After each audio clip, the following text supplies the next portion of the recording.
Seiring dengan perkembangan zaman, teknologi juga ikut berkembang. Dan kita sudah sampai pada saat di mana mesin bensin konvensional yang ada di motor dan mobil itu akan dipaksa hijrah atau berganti mesin menjadi mesin listrik yang dikenal lebih ramah lingkungan dan punya banyak kelebihan. Dan kenapa sih kita sampai harus dipaksa hijrah ke kendaraan listrik?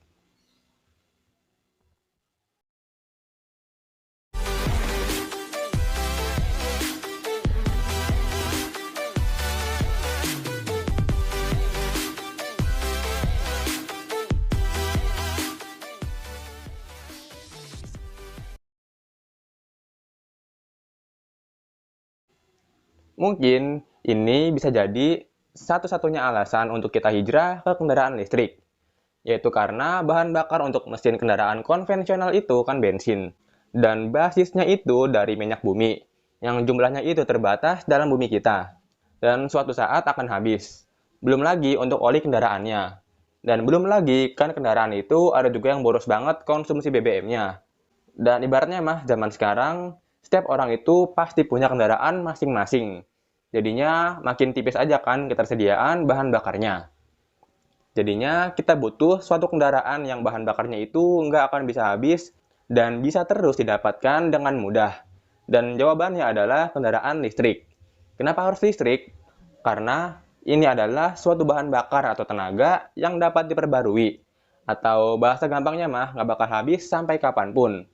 Bahkan, kita bisa menghasilkan listrik ini dari sinar matahari, pergerakan angin, pergerakan air, dan bahkan dari gaya kinetik.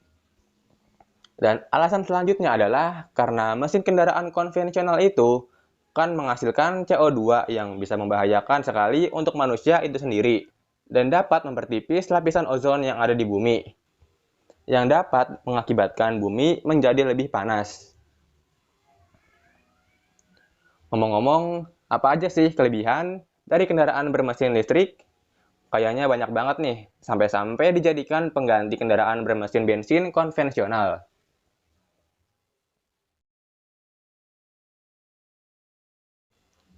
Ini adalah sesuatu yang paling dibanggakan dari mesin listrik, yaitu tidak ada polusi udara.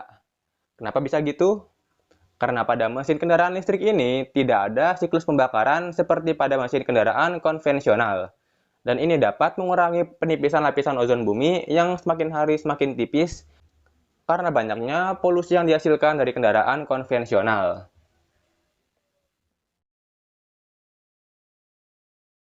Mesin listrik tidak menghasilkan suara yang berisik dan sangat senyap.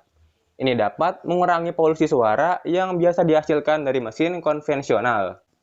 Paling yang kedengaran cuma suara bannya aja yang nyentuh aspal, sama suara gredek saat lewat jalanan rusak.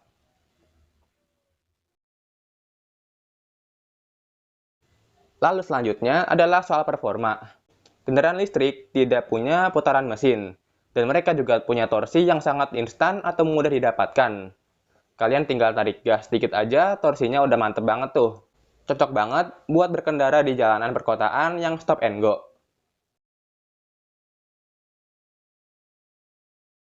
Salah satu keunggulan dari mesin ini adalah tidak adanya maintenance berkala untuk sektor mesin. Tidak seperti mesin bensin konvensional yang banyak banget maintenance-nya untuk mesin. Contohnya aja nih ya, untuk motor matic zaman sekarang. Maintenance-nya itu mencakup bersihin injektor, throttle body, ruang bakar, ganti filter oli, ganti filter udara, ganti oli mesin, dan ganti oli gardan. Belum lagi untuk maintenance lainnya, seperti ganti ban, ganti kampas rem, dan lainnya. Kalau untuk kendaraan listrik, untuk sektor dapur pacu, kendaraan listrik ini mengandalkan sebuah mesin yang bernama motor, yang dapat mengubah energi listrik menjadi energi gerak, yang tidak perlu di maintenance atau perawatan. Kalaupun perlu di maintenance, ya kayaknya sih nggak mungkin deh. Atau kalaupun perlu juga pasti jarang-jarang banget. Dan kalau motornya udah lemah atau rusak, palingnya diganti atau dibenerin kalau bisa. Untuk sektor baterai juga bisa jadi biang keroknya nih. Walaupun nggak perlu maintenance, tapi kalau baterainya udah drop atau bocor ya wassalam. Dan sepertinya harganya bakal mahal nih. Dan untuk maintenance lainnya sih tetap perlu ya. Yang di luar mesin itu harus tetap dilakukan.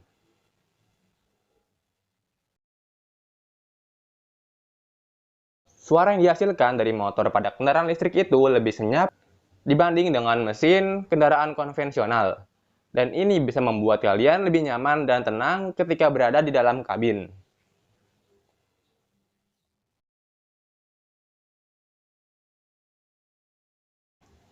Walaupun wattnya besar ketika ngecas kendaraan listrik, tapi hitungannya tetap murah kalau dibandingkan dengan kalian menggunakan kendaraan konvensional.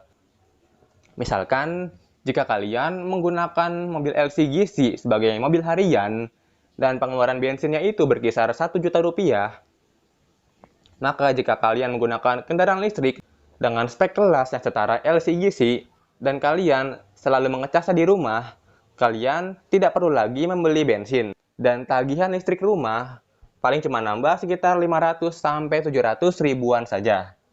Begitulah kira-kira hitungannya.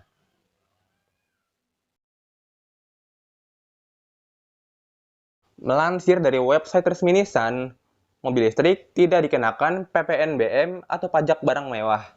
Sepertinya ini adanya itu saat awal-awal masuknya kendaraan listrik aja nih. Atau bahasa simpelnya itu hanya untuk menarik pelanggan dulu untuk beli mobil listrik.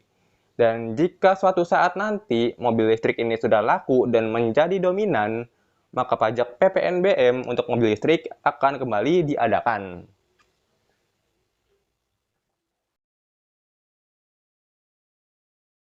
Setiap kelebihan pasti punya kekurangan, dan ini adalah kekurangan dari kendaraan listrik.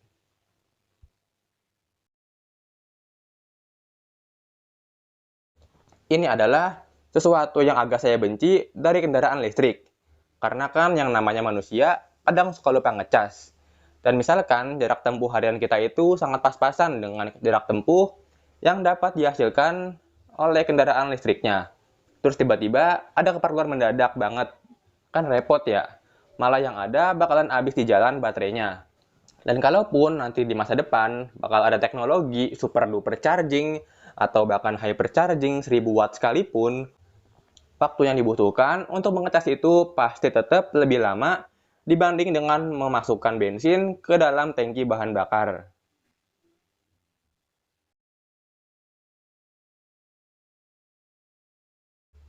Untuk kekurangan yang satu ini sih saya masih bingung juga. Ini kekurangan yang berkelanjutan atau bukan? Bisa jadi harga baterai mahal karena populasi mobil listrik di seluruh dunia itu masih sedikit.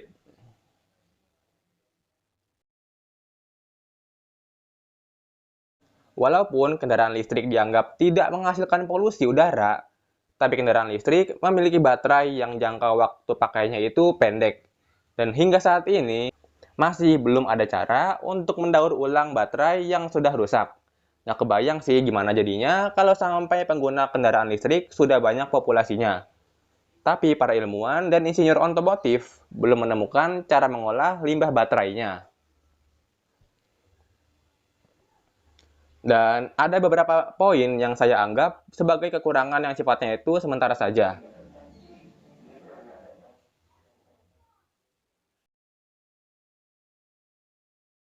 Walaupun masyarakat bisa mengecas kendaraannya di rumah, tapi tetap aja sarana pengisian daya ini harus tetap tersedia di mana-mana. Layaknya SPBU. Walaupun bakal boring juga sih nungguin kendaraan yang ngecas. Lagian permasalahan ini mah cuma sementara aja kok. Kalau nanti kendaraan listrik sudah mendominasi juga SPKLU, bakalan ada sabrak-abrek di mana-mana.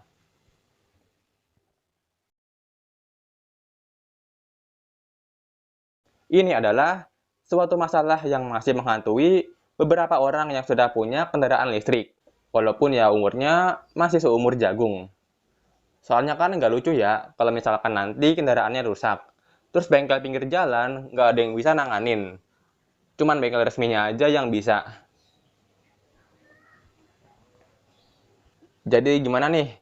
Kalian berminat nggak meminang kendaraan listrik ini untuk saat ini? Jadi, segini dulu pembahasan kita kali ini. Terima kasih sudah selalu nonton dan support channel ini hingga saat ini. Sampai berjumpa di video selanjutnya.